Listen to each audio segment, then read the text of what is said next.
Hey everyone, welcome. Today, we're going undercover. We're going to look at a really special class of antibiotics, the ones that don't just fight bacteria, they basically commit industrial espionage. So think about it for a second. How do you stop something you can't even see?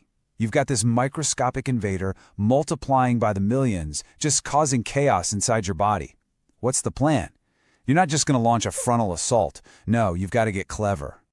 And here's how you do it. You sabotage its factory. See, every single bacterium is like this tiny, bustling factory, just pumping out all the proteins it needs to live, grow, and, cause trouble. So our mission is to send in some special agents to shut that whole operation down, for good.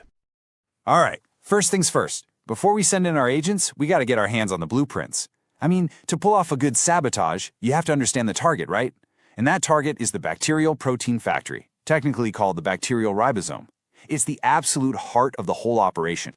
So how does this factory even work? Well, it's actually a pretty straightforward three-step process. First, you've got these two main parts, the smaller 30S unit and the larger 50S unit. They have to come together. Then, this combined unit reads the instructions, the genetic code, to figure out what to build. And finally, the protein assembly line just kicks into gear, creating everything, literally everything the bacterium needs to survive and multiply. If we can break this chain anywhere, the whole thing falls apart. And this is exactly where our agents come in. Now, these aren't just generalists, they're specialists. Each one has a very specific target. Some are trained to go after that smaller 30S subunit, the part that reads the initial instructions. Others, they're designed to hit the big one, the 50S subunit. That's the heavy machinery doing the actual assembly. So, let's meet the first team. Okay, so first up, the agents that target the 30S subunit. You can think of these as our precision saboteurs. Their whole goal is to disrupt the flow of information right at the source. Let's pull up our first agent profile. We're talking about the Aminoglycosides. And their strategy? Oh, it's brilliant. They don't just blow up the factory. No, they're much more subtle. They sneak in, they latch onto that 30S unit, and they basically corrupt the instruction manual. And what happens next? The factory starts building complete junk. Useless, faulty proteins that just pile up, clog the whole system, and end up killing the bacterium from the inside out. It's beautiful. So when do you deploy these agents? Well, their mission assignments are for the really tough jobs. We're talking serious, systemic infections. You can see the list here. And there's a handy field mnemonic to remember it. Severe infections. This covers everything from sepsis to really complex lung infections. Bottom line, when the situation is critical, these are the heavy hitters you call in.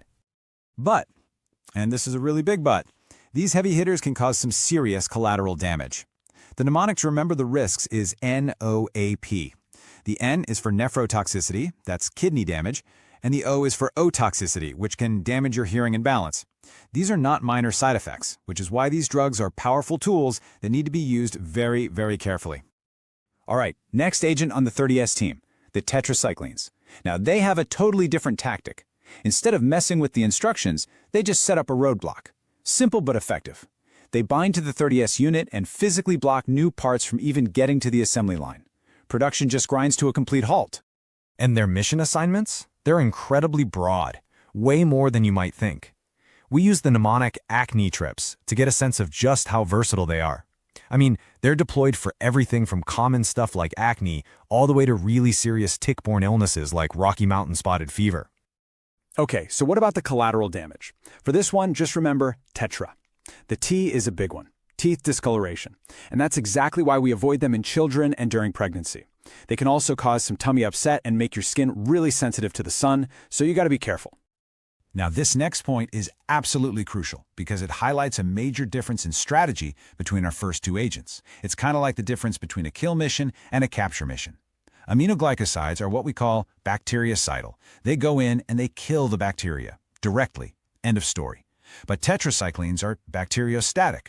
They don't kill. They just stop the bacteria from growing and multiplying. They basically tie up the enemy and let your body's own immune system come in and do the cleanup. So, two agents targeting the same part of the factory, but with two totally different philosophies of attack. Okay, so let's move on to our second team of agents. These are the ones that go after the big prize, the larger 50S subunit. These are our heavy machinery saboteurs attacking the factory floor itself. First on this team, we've got the Macrolides, and their move is, well, it's just pure genius. They don't break the machine, they don't mess with the instructions, they just clog the exit. They bind to that 50S subunit and block the little tunnel where the newly made proteins are supposed to leave. And the result? A massive traffic jam, a product backup so bad the whole factory just grinds to a halt. So what are macrolides good for? They're specialists in respiratory missions. The mnemonic Pulm Tract really tells you what you need to know, highlighting their use in all sorts of pneumonia and upper respiratory infections. But they're also key players against things like chlamydia and even that dreaded traveler's diarrhea. And the risks? Just remember macro. The M is for motility issues. That's a common cause of GI upset. But the one you really have to watch is the A for arrhythmias, because they can sometimes affect the heart's rhythm, which is obviously a big deal. Okay, and now for our final agent. This one is a true last resort. Its name is Chloramphenicol. And it doesn't just block a tunnel or mess with a manual. No, this agent goes in and breaks the central cog in the entire machine. It binds to the 50S unit, and it stops it from linking the protein parts together at the most basic level. It completely shuts down protein assembly. Now, because of the risks, and we'll get to those in a second, chloramphenicol is reserved for the most serious life-or-death missions. The mnemonic typhoid men really tells the story. It's used for things like typhoid fever, the plague, severe meningitis, basically situations where other agents have failed or just aren't an option. And those risks I mentioned, they are significant. The mnemonic here is gray ABC, and it points to some really serious stuff. Gray baby syndrome in newborns, and aplastic anemia, which is a potentially fatal bone marrow problem. These are exactly why this drug is used with such extreme caution. It's an incredibly powerful weapon, for sure, but one that comes with a very heavy price. Okay, wow. After that whirlwind tour of industrial sabotage, let's debrief the mission and pull together the key takeaways. Think of this as your mission debrief cheat sheet. It summarizes the entire operation right here. You've got our 4 agent classes, their specific target in the factory, either 30S or 50S, their primary effect, and the major risk you have to watch out for. And as you can see, from kidney damage with one to bone marrow suppression with another, every single choice is a trade-off. It's a constant balance between power and safety. And that right there is the most crucial takeaway. This whole thing isn't about brute force. It's all about strategy. Choosing the right antibiotic isn't just about picking a weapon.